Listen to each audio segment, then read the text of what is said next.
অমরবাবু এবং তার ছেলে অজয় বাজারে আলু বিক্রি করে এবং আলু বিক্রি করেই তাদের সংসার চলে। সমরের বাড়িতে মা, গর্ভবতী স্ত্রী রীতিকা, বোন সোহিনী এবং ছোট একটি মেয়ে পিউ আছে। সারাদিন বাজারে আলু বিক্রি করে তারা বাড়ি ফিরে যায়।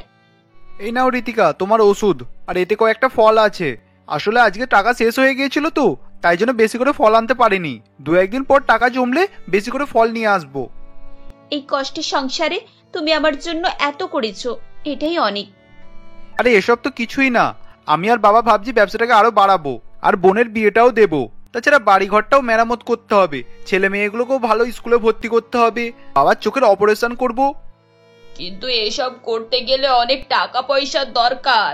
আমাদের আলুর ব্যবসা থেকে তো এত টাকা ইনকাম হয় না। তোমরা অন্য ব্যবসা কি করে বাড়াবে? দেখা যাক মা, আশা তো আছে, বাকিটা উপরওয়ালার ইচ্ছা। পরের দিন দুই বাবা এবং ছেলে আলু ঠেলা গাড়িতে নিয়ে বাজারের দিকে রওনা দেয়। কিছুক্ষণ পর বৃষ্টি নামে। সেদিনে তাদের ভালো বিক্রি হয় না। বাড়ি ফিরে এসে খাওয়া দাওয়া করে তারা শুয়ে পড়ে। পরের দিন থেকে প্রচুর বৃষ্টি নামে, যার ফলে তারা আলু বিক্রি করতে বেরোতে পারে না। বাবা, বৃষ্টি তো থামার নাম নিচ্ছে না, এখন কিভাবে বেরোবো? আর তাছাড়া এই বৃষ্টিতে আলুগুলো ভিজে গেলে আলুগুলো নষ্টও হয়ে যাবে। না না, এখন তো বেরোনোই যাবে না, দেখছি বৃষ্টিটা কমলে বেরোবো। খাবার দাবারের কিচ্ছু নেই। খুব জোর আজ দুপুরে কোনো রকমে খাওয়াটা হবে, রাতে হয়তো উপোস যেতে হবে। না না, উপোস কেন হবে? আজ আগের দিনের তুলনায় বৃষ্টি অনেক কম, আজকে আমরা বেরোতে পারবো। কিছুক্ষণ পর অজয় এবং তার বাবা বাজারে আলু বিক্রি করতে যায়, কিন্তু সেখানে গিয়ে দেখে বাজার প্রায় ডুবে গেছে। সেখানে দাঁড়ানোর জায়গা নেই। এজন্য তারা ঠেলাগাড়ি নিয়ে রাস্তায় রাস্তায় আলু বিক্রি করতে যায়। এমন সময় তাদেরকে পুলিশ ধরে এবং ট্যাক্স চায়। কিন্তু স্যার, আমরা তো বাজারে প্রত্যেকদিন ট্যাক্স দিই, এখন যে আপনি 500 টাকা চাইলেন, আমাদের তো বিক্রি 500 টাকা নেই। অজয় বারবার বলা সত্ত্বেও পুলিশ তাকে সেখানে আলু বিক্রি করতে দেয় না এবং তাড়িয়ে দেয়। বাধ্য হয়ে তারা বাড়ি ফিরে আসে। এরপর থেকে বাড়িতে আলু ভর্তা, আলু সেদ্ধ, আলু তরকারি এসবই খাওয়া হতে থাকে। মীনা দেবী বলেন, বোমা, রোজ রোজ এইসব খেয়ে খেয়ে মুখে স্বাদ চলে যাচ্ছে। এছাড়া কি অন্য কোনো খাবার খাওয়া যেতে পারে না? মা, বাড়িতে তো আলু, আটা আর 2-4টে মশলা ছাড়া আর কিচ্ছু নেই। আমি আলু দিয়ে আর কি করব বলুন? বোমা, তুমি এক কাজ করো, এই সব দিয়ে আলুর পরোটা তৈরি করো। অনেকদিন হয়ে গেল আলুর পরোটা খাওয়া হয়নি। এ বাবা, আলুর পরোটা আবার কি জিনিস? আমি তো কোনোদিনও আলুর পরোটা খাইনি। আচ্ছা, সেটা কি আলুর মতোই দেখতে হয়? না না, আমি আলুর পরোটা খাবো না। আরে বাবা, তুই তো কোনোদিনও খেয়ে দেখিসনি, তাহলে বুঝবি কি করে যে কেমন খেতে হয়? একবার খেয়ে দেখ, তারপরে বলবি। পরের দিন রীতিকা সবার জন্য আলুর পরোটা তৈরি করে। এরপর সে সবাইকে সেই পরোটা খেতে দেয়। পরোটা খাবার পর সবাই খুব সুনাম করে। আরে বাহ রনিকা, তুমি তো খুব সুন্দর আলু পরোটা বানাতে পারো। বিয়ের পর এই প্রথম তোমার হাতে আলু পরোটা খেলাম। এত সুন্দর পরোটা আমি আগে কখনো খাইনি। হ্যাঁ, অজয় একদম ঠিক কথা বলেছে। তুমি এত সুন্দর আলুর পরোটা করতে পারো তা তো আগে জানতাম না। জানলে এতদিন এই আলু সেদ্ধ আর আলু ঝোল খেতাম না। মা, আলুর পরোটাটা খুব টেস্টি হয়েছে। আমাকে তুমি রোজ রোজ এরকম একটা করে আলুর পরোটা করে দেবে। বৌদি, ভাবো, এই বর্ষায় গরম গরম আলুর পরোটার চা, এই নিয়ে যদি কেউ বিক্রি করতে বসে তাহলে সে তো রাতারাতি লাভবান হয়ে যাবে। সোহিনীর এই কথাটা রীতিকার বেশ ভালো লাগে এবং সে বলে, আরে অন্য কেউ কেন বিক্রি করবে? আমরাই তো আলুর পরোটা তৈরি করে বিক্রি করলে হয়। কিন্তু এই বর্ষায় আলুর পরোটা কিনবে কে? লোকজন তো বাড়ি থেকে বেরোতেই চায় না। বাজারে গিয়ে কে আর আলুর পরোটা কিনতে যাবে? সে তো ঠিক কথা, আমরা বাজারে আলু বিক্রি করতে পারছি না, আর তুমি কিনা আলু পরোটা বিক্রি করবে? সবার কথা শুনে রীতিকা চুপ করে যায়। কয়েকদিন কেটে যায়। সে একদিন বাইরে উঠানে বসে বসে বাসন মাজছিল। এমন সময় একজন ডেলিভারি বয় পাশের বাড়ির এক মহিলার কাছে সবজি ডেলিভারি করতে যায়। থ্যাংক ইউ দাদা, এই বৃষ্টিতে বাইরে গিয়ে কিছু কেনাকাটা করা খুব সমস্যা। বাড়িতে ডেলিভারির ব্যবস্থা থাকলে সবকিছুই খুব সহজে পাওয়া যায়। মহিলার কথা শুনে রীতিকার মাথায় একটি বুদ্ধি আসে এবং সে ছুটে ঘরের ভেতরে যায়। আরে আরে, তুমি এত তাড়াহুড়ো করে আসছো কেন? সাবধানে এসো। কি হয়েছে, এটা কি? মা, আমার মাথায় একটা বুদ্ধি এসেছে। সেজন্যই তো আমি তাড়াতাড়ি করে এলাম। বলছি, আমরা যদি ঠেলা গাড়িতে পরোটা তৈরি করে বাড়ি বাড়ি গিয়ে বিক্রি করি তাহলে তো বেশ ভালো হয়, বলুন? এভাবে লোকে বাড়িতে বসেই গরম গরম পরোটা পেয়ে যাবে, আর তাদেরকে বাজারেও আসতে হবে না। এই আইডিয়াটা তুমি বেশ দিয়েছো বৌদি, এভাবে তো আমরা কেউ ভেবেই দেখিনি। সত্যি তো, বাড়িতে গিয়ে পরোটা বিক্রি করলে সবাই তো বেশ মজা করেই খাবে, আর তোমার হাতের পরোটা যে একবার খাবে না সে বারবার চাইবে, এটুকু আমি গ্যারান্টি দিয়ে বলতে পারবো। এদিকে বাবা ছেলের ব্যবসা বন্ধ হয়ে যায়। তারপরে সংসারের এত কষ্ট, তাই সবাই ঋতিকার প্ল্যানে রাজি হয়ে যায়। পরের দিন থেকে ঋতিকা এবং তার শাশুড়ি ঠেলা গাড়িতে পরোটার সমস্ত জিনিসপত্র তুলে লোকের বাড়ি বাড়ি গিয়ে বিক্রি করতে শুরু করে। পরোটা নিয়ে যাও, পরোটা, গরম গরম আলুর পরোটা, মাত্র 10 টাকা পিস পরোটা। এভাবে তারা সারাদিন এদিকে সেদিকে ঘুরে বেড়ায়, কিন্তু কেউ তাদের পরোটা কিনে খায় না। এভাবেই 4 দিন কেটে যায় এবং তাদের পরোটা বিক্রি হয় না। পঞ্চম দিনে মীনা দেবী বলেন, বৌমা, পরোটা তো বিক্রি হচ্ছে না। এভাবে চলতে থাকলে লাভ তো দূরের কথা, বরং আমাদের আরো বেশি ক্ষতি হয়ে যাবে। আমি বুঝতে পারছি না মা, যেটা ভেবেছিলাম সেরকম ঠিক হচ্ছে না। আসলে কেউ আমাদের উপরে খুব একটা ভরসা করছে না। আচ্ছা, আজকের দিনটা তো শেষ, আজকে যদি পরোটা বিক্রি না হয় তাহলে আর বেরোবো না। এই বলে তারা শাশুড়ি বৌমা মিলে সেদিন রাস্তায় রাস্তায় আবার বিক্রি করার উদ্দেশ্যে ঘুরে বেড়ায়। এমন সময় একটি বাড়ি থেকে এক বউ বেরিয়ে বলে, আরে আলুর পরোটা নাকি গো? এখনই কি গরম গরম তৈরি করে দেবেন? হ্যাঁ মা, আমরা তোমার চোখের সামনেই গরম গরম পরোটা তৈরি করে দেব। আচ্ছা ঠিক আছে, তাহলে আমাকে 6টা পরোটা দিয়ে দিন। আমার বাড়ির গ্যাস শেষ হয়ে গেছে আর বৃষ্টিও হচ্ছে। এই সময় যে আমি কি করে কি করব বুঝতে পারছিলাম না। ভালোই হলো আপনারা এসেছেন। আমাকে এবার তাড়াতাড়ি পরোটাগুলো দিয়ে দিন তো, বাড়ির লোকেরা খাবার জন্য অপেক্ষা করছে। মীনা দেবী এবং ঋতিকা সঙ্গে সঙ্গে গরম গরম পরোটা তৈরি করে তাকে দিয়ে দেয়। বাড়ির ভেতরে পরোটা নিয়ে গিয়ে সে পয়সা নিয়ে এসে দেয়। তার দেখা দেখি পাশের একটি বাচ্চা তার মাকে পরোটা কিনে দেওয়ার জন্য বায়না করে। পরোটা কেনা হলে সে সেখানেই খেতে শুরু করে। মা মা, এই পরোটা তো সুপার টেস্টি হয়েছে, তুমি তো কখনো এত ভালো পরোটা করে দাও না। আচ্ছা তাই নাকি? এখন আমার হাতের আর পরোটা ভালো লাগছে না বুঝি? দিদি, তুমি মাঝে মাঝে এইদিকে আসবে। আমার মেয়ে আবার যা বলে দেয় আমাকে তাই শুনতে হয়। তোমার হাতের আলুর পরোটা ওর তো ভালো লেগে গেছে, এখন ও রোজ এটাই খেতে চাইবে, না হলে আবার বায়না করবে। হ্যাঁ হ্যাঁ নিশ্চয়ই, কেন আসবো না, আমরা আবার আসবো। এভাবে একটা দুটো করে অনেকজনই তাদের কাছ থেকে পরোটা কিনে খায়। সেদিনে প্রথমবার তাদের আলুর পরোটা বিক্রি হয় এবং প্রথম দিনেই তারা অনেকটা লাভ করে। বৌমা, আজ কিন্তু আমাদের ভাগ্য অনেক ভালো ছিল বলো। দেখো, মোট 70 পিস পরোটা বিক্রি হয়ে গেছে, এটা কিন্তু কম নয়। হ্যাঁ মা, আমি তো বিশ্বাসই করতে পারছিলাম না। যাই হোক, কালকে কিন্তু একটু বেশি করে মাল তুলতে হবে। হ্যাঁ, কালকে তো একটু বেশি করে তুলতেই হবে। পরের দিনে দুই শাশুড়ি বৌমা আবার পরোটা বিক্রি করতে যায়।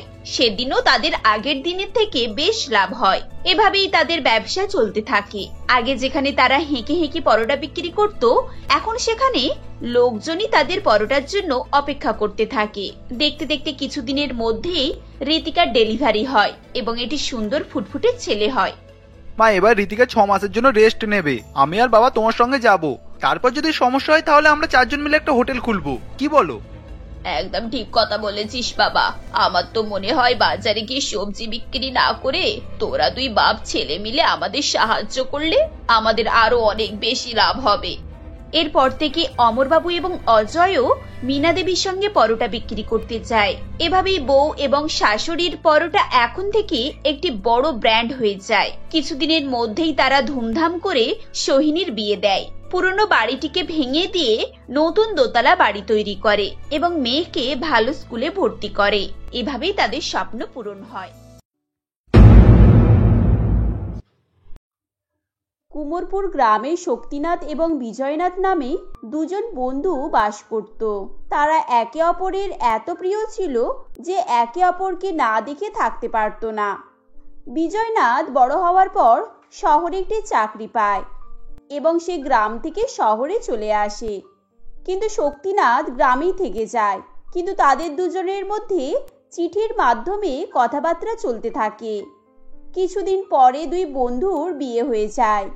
এর কয়েক বছর পর বিজয়নাথের একটি ছেলে সন্তান হয়, যার নাম রাখে সমরেশ। ও শক্তিনাথের একটি মেয়ে হয় যার নাম ফুলমণি। এমনই একদিন বিজয়নাথ তার ছেলে সমরেশ এবং স্ত্রী মিতালি দেবীর সঙ্গে গ্রামে আসে। আরে বন্ধু, কেমন আছিস বল? এতদিন পর তোকে দেখে যেন আমার চোখ জুড়িয়ে গেল। আর কতদিন পর আমাদের দুজনের মধ্যে দেখা হলো বলতো? হ্যাঁ শক্তি, সে তো আমি জানি, কিন্তু তুই পুরো একই রয়ে গেলি। তোকে তো এখন দেখে মনে হচ্ছে দিন দিন তোর বয়সটা আরো কমে আসছে। কি যে বলিস, যাই হোক, তুই যে বললি না চিঠিতে যে খুব জরুরি দরকার আছে, কি এমন জরুরি কথা তাড়াতাড়ি বল, আমার তো আর ধৈর্য হচ্ছে না, বুঝেছিস? হ্যাঁ হ্যাঁ বলছি, আগে মিষ্টি খাওয়া। আমি এখন একটা দারুণ প্রস্তাব নিয়ে এসেছি। এই কথা শুনে শক্তিনাথ বাবুর স্ত্রী মণিমালা দেবী বলে, আরে দাদা, কি এমন প্রস্তাব, বলেই ফেলুন। আপনার বন্ধুত্ব ভেবে ভেবে রাতের ঘুম উড়ে গিয়েছে। সে কি বলছো বৌদি?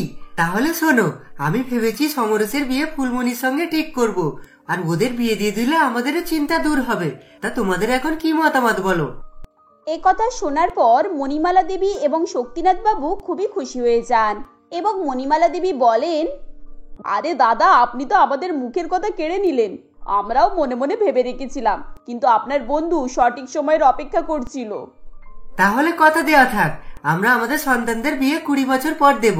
এখন তো যেখানে ওরা ছোট। তা বৌদি, এখন সকলের মিষ্টি মুখ করান। এই ঘটনার প্রায় 20 বছর পর দুই বন্ধুর কথা মতো তাদের মেয়ে ফুলমণির সঙ্গে ছেলে সমরেশের বিয়ে হয়ে যায়। বিয়ের পর ফুলমণি শহরে চলে আসে। ফুলমণি গ্রামে কষ্টে সৃষ্টে মানুষ হয়েছিল, তাই সমস্যায় পড়লে খুব সহজেই সেগুলি সমাধানের উপায় বার করতে পারত। এমনই একদিন মিতালি দেবী বাজার থেকে সবে ফিরেছিলেন। এমনই সময়, কই গো বৌমা, কোথায় গেলে? এই দেখো, আমি আজ মার্কেট থেকে নতুন বালিশের কভার কিনে এনেছি। আগের কভারগুলো ছিঁড়ে গেছে তো তাই। হ্যাঁ মা, আমি জানি, তাই আমি পুরানো কভারগুলোর উপরে সুতো দিয়ে বিভিন্ন রকমের ডিজাইন করে সেগুলোকে আবার নতুনের মতো করে দিয়েছি। তাই নাকি? আমি তো ভুলেই গিয়েছিলাম যে আমার বৌমার সমস্ত সমস্যারই সমাধান করে ফেলে। তাহলে ঠিক আছে, এগুলো তুলে রাখো, বাড়িতে লোকজন এলে এগুলোকে বার করবে। এভাবেই দিন অতিবাহিত হতে থাকে, কিন্তু ফুলমণির সবসময় এই সমস্যার সমাধানের উপায় বার করাটা মিতালি দেবী খুব একটা পছন্দ করতেন না। তাই তিনি মাঝে মাঝে ফুলমণির উপরে বিরক্ত হয়ে যেতেন। একদিন সকালে তারা তিনজনে ব্রেকফাস্ট করছিল এবং ফুলমণি তাদেরকে গরম গরম রুটি বানিয়ে খেতে দিচ্ছিল। এমনই সময়, কি হলো ফুলমণি, তাড়াতাড়ি রুটি নিয়ে আসো, আমার অফিসের জন্য দেরি হয়ে যাচ্ছে। হে ঈশ্বর, এই সময় গ্যাসটা শেষ হয়ে গেল। এবারে আমি কি করব? কিছু তো একটা আইডিয়া বার করতেই হবে। হ্যাঁ, মনে পড়েছে, ছাদের উপরে অনেক কাঠ আছে, সেগুলো নিয়ে একটা চুলো বানিয়ে ফেললেই তো হয়ে যাবে। এরপর ফুলমণি ছাদ থেকে কয়েক টুকরো কাঠ আনে এবং 4টি ইট দিয়ে রান্নাঘরে একটি চুলো বানায় এবং গরম গরম রুটি সেকে তাদেরকে খেতে দেয়। পরের দিন সকালে ফুলমণি ছাই দিয়েই থালা বাসন মাজছিল। এমনই সময় মিতালি দেবী সেখানে গিয়ে বলেন, এ কি বৌমা, তুমি এটা কি করছো? মা, এই তো আমি ছাই দিয়ে বাসন পরিষ্কার করছি। দেখুন, বাসনগুলো কেমন চকচকে নতুনের মতন হয়ে গেছে। গ্রামে তো আমরা ছাই দিয়েই বাসন পরিষ্কার করতাম। তাছাড়া থালা বাসন মাজার সাবানটাও তো বেঁচে গেল, তাই না? কিন্তু তুমি ছাই পেলে কোথায়?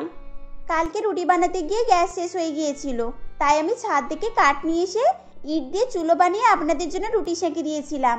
এটাই সেই চুলোর ছাই। কি আশ্চর্য! গ্যাস শেষ হয়ে গিয়েছিল, তাহলে নতুন সিলিন্ডারটা পরালেই তো হতো। এত ঝামেলা করার কি দরকার ছিল? সব ব্যাপারে তোমার এই বাড়াবাড়ি আমার একদম পছন্দ নয় বৌমা, বুঝলে? এ কথা শোনার পর ফুলমণির মন খারাপ হয়ে যায় ও সে একলা ঘরে বসে বসে কাঁদতে থাকে। এমনই সময় বিজয়নাথ বাবু ফুলমণির ঘরে যান ও বলেন, আমি জানি রে মা, তোর শাশুড়ি মা তোকে প্রায় এরকম কথা শোনায়। ও আসলে একটু ওরকমই। আর তোর শাশুড়ি মায়ের কথা শুনে তুই মন খারাপ করিস না। এখন আমি তো আছি, তোর কি প্রয়োজন তুই সেটা আমাকেই বলবি।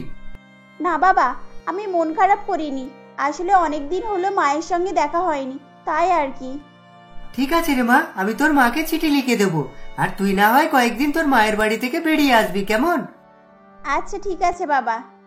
এই বলে বিজয়নাথ বাবু ফুলমণিকে বুঝিয়ে সেখান থেকে চলে যান। পরের দিন সকালে সমরেশ ব্রেকফাস্ট করছিল এবং তাড়াহুড়োতে হাত লেগে জলের গ্লাসটা তার ফোনের উপরে পড়ে যায়। তখন, এই যা, এবারে কি হবে? এবারে তো হয়তো আমি খুব বিপদে পড়ে যাব। হে ঈশ্বর, কি করব এখন কিছুই বুঝতে পারছি না। কি হলো? কি হয়েছে তোমার? হ্যাঁ বলছি, আমার সর্বনাশ হয়ে গিয়েছে। আজকে আমার একটা জরুরি মিটিং আছে, আর এখন দেখো না আমার ফোনটাও খারাপ হয়ে গেল। পরশুদিন থেকে আমার অফিসে সেমিনার শুরু হবে। এখন আমি কিভাবে ম্যানেজ করব কিছুই তো বুঝে উঠতে পারছি না। তুমি আজকের দিনটা কোনো রকমে ম্যানেজ করো, আমার ফোনটা নিয়ে অফিসে যাও। কালকে তুমি তোমার ফোন ঠিক মতো পেয়ে যাবে। কেন, একদিনে কি তুমি জাদু করে ফোনটা ঠিক করে দেবে নাকি? নাকি তুমি ফোনের মেকানিক? দেখোই না আমি কি করি, জাদুই করব। এই বলে ফুলমণি সমরেশের কাছ থেকে ফোনটা নেয় এবং ফোনটা চালের ড্রামের মধ্যে রেখে দেয়। পরের দিন দেখা যায় ফোনটা আবারও আগের মতোই কাজ করছে। এতে সমরেশ খুব খুশি হয়ে যায় এবং বলে, বাহ ফুলমণি, তুমি তো একেবারে ম্যাজিক করে দিয়েছো।